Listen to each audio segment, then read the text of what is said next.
Ayan, magandang araw po sa inyo mga ka-farmlat. Ito po yung dinaanan natin na kalsada, nakapansin niyo po. Ito po kasi ay dating dinadaanan.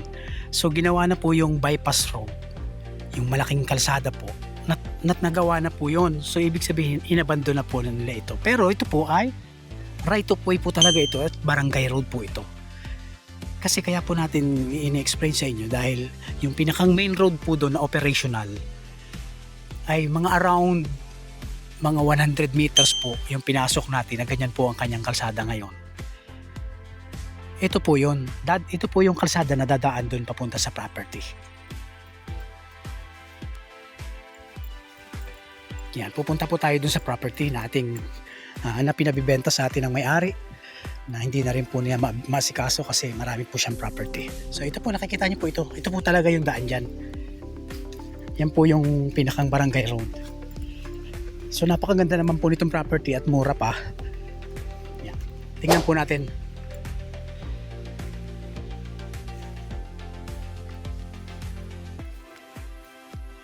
Ito na po. Yan na po yung magiging pagitan. Katawiran na yan. Yung niyugan po yun na makikita natin. Ito na po yung boundary. Dito po tayo galing. So accessible naman po ito, although hindi pa naman po ito develop yung barangay road. Pero gilid na gilid po ang barangay road dito sa property na to. Ito po ay may sukat na 10 hektarya mahigit, kulang-kulang po 11. So nakikita niyo naman po yung area. Palibasa, hindi pa masyadong develop yung barangay road nila. Kaya mura pa ito. Yan. Pagkakataon nyo na po ito sa property na ito dahil mura pa. Kapag ito pong kalsada ay natuluyan ng i-develop, syempre magiging iba na po ang presyo. Ito po ay malinis ang papel. Titulado po ito. At ang kagandahan po nito sa area na ito ay mayroon pong sapa. May ilog-ilog po siya, may source po ng tubig. Yan, nakikita nyo po yung sagana rin naman po sa mga tanim. Puno po siya halos ng tanim, niyog. Ang mga prutas po nito, mga pangkaraniwan lang din, mga mangga.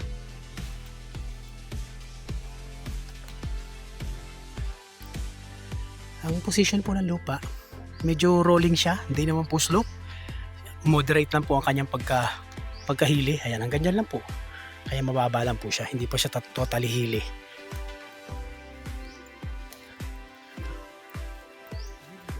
Marami din naman siya ng mga flat, almost flat land. Ayan, nakikita nyo po.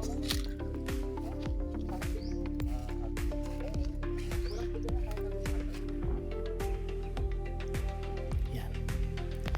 Kung umangat man siya ng konti lang po siya, hindi talaga mataas. So ayan po.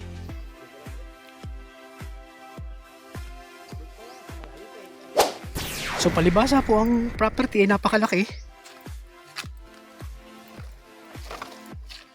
Meron naman po itong mga boundaries na palatandaan. Kaya po madali po itong masusog. Usually kapag naman po tayo bibili ng farm, papasukatan din po natin para malaman natin yung po mga boundaries niya. So ayan mga ka-farmlat, eto po. Tayo po ay naglalakad dito sa loob ng property. Yan, moderate lang po yung kanyang pagkahili. Ayan, bahagya lang po. Ayan na pong ibabaw. Pati dito po yan. Ganyan din po. So marami po siya. Wala po siyang bakanting lupa para sa mga tanim. Productive po talaga siya.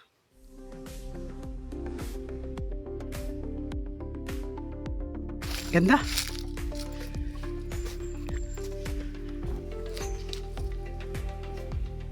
Okay na dito kuya. Okay na po. Nakikita naman natin yung buong paligid So ayan. Meron pong yung tubig. Ano tayo? Sige. Titingnan po natin ngayon yung source ng tubig dito para makita natin kung gaano kaganda at wala pong problema ang tubig. So pupuntahan po natin ngayon yung sapa-sapa doon.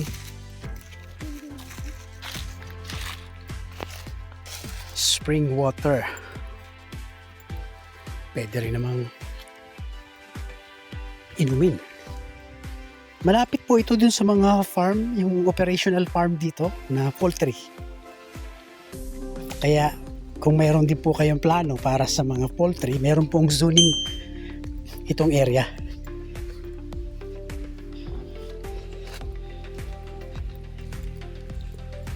May zoning po dito. So dito mapapansin nyo may mga bato-bato siya. Oh.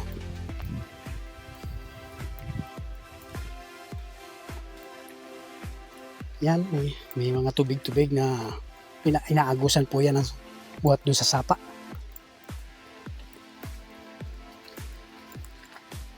Ito pong lugar na ito ay dito po ito sa Ginyangan, Quezon, Barangay Magsaysay. Barangay Magsaysay ito, ano, kuya? So, mga livestock, pwede po tayo dito. May source ng tubig para sa mga hayop na pwede painom natin. Ayan po.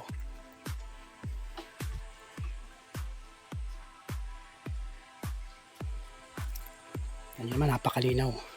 Malinaw din naman ang tubig.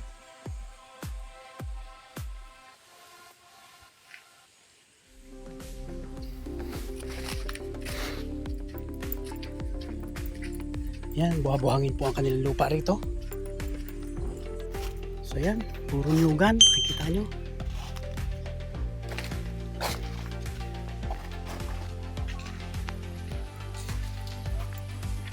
So ito po yung kanilang lutuan ng kopras.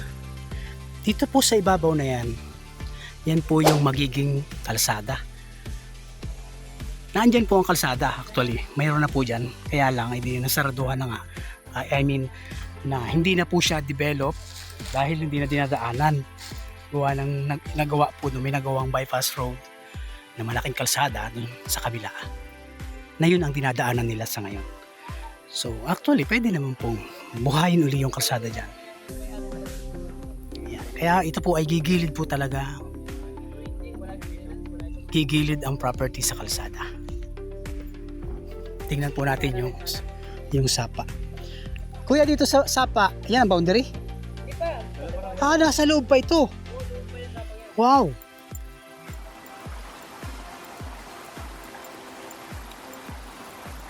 So ito po yung running water dito na sapa.